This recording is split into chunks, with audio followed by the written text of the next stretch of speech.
Hello, do you plan to cancel GST registration or have you received a notice from the GST officer for this? Then this video will help you.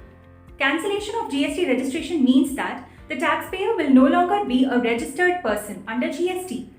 GSTIN can be cancelled either upon the request of the taxpayer himself or upon the request of the legal heir in case of taxpayer's death or by the GST officer on suo motu basis.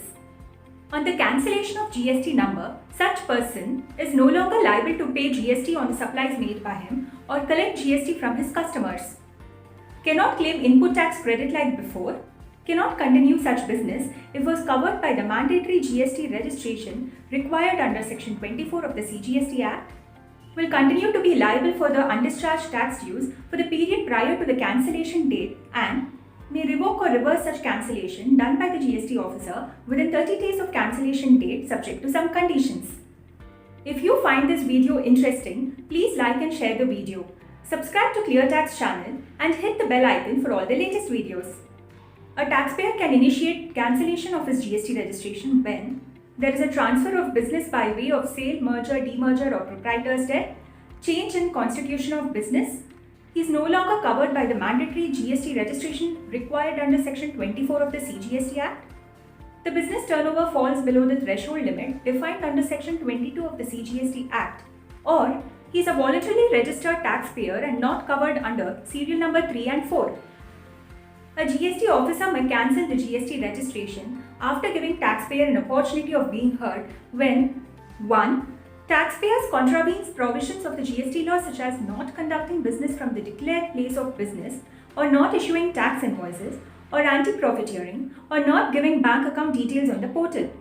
2. Composition taxpayers do not submit CMP 08 for 3 consecutive quarters. 3. Regular taxpayers haven't filed GSTR 1 or 3B for 6 consecutive months. 4. Voluntarily registered taxpayers do not commence business within 6 months.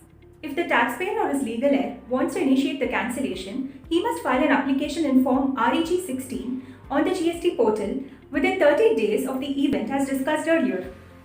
It includes closing stock details as on the date of applying for cancellation, liability and payment details. Within 30 days, the GST officer will issue an order for cancellation in Form number Reg 19. If the GST officer initiates the cancellation, he will issue a show cause notice in Form Reg 17 to the taxpayer.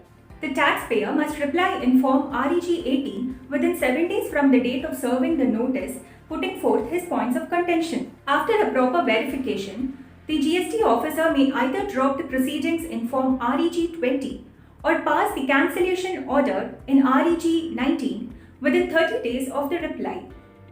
There are few important notes to keep in mind. 1. The cancellation date will be the date notified in the cancellation order and it will come into effect from that date. 2. On or before the cancellation date, the taxpayer must have paid his tax dues, which is hired of available ITC lying as balance in credit ledger or the output tax payable after set-off of ITC. He must pay back the ITC availed on the capital goods after reducing some percentage based on the use. 3. GST registration gets suspended from the date of submitting application or from the date of seeking cancellation, whichever is later, during which the taxpayer need not issue tax invoice or charge tax or file his returns subject to any proceedings. 4. Final return in Form GSTR 10 must be filed by the taxpayer within 3 months from the date of cancellation, reporting the closing stock details as on the date of cancellation. For a complete reading or to get professional help in this process, please visit the links provided in the description box below. And do post your doubts in the comment section below. Thank you.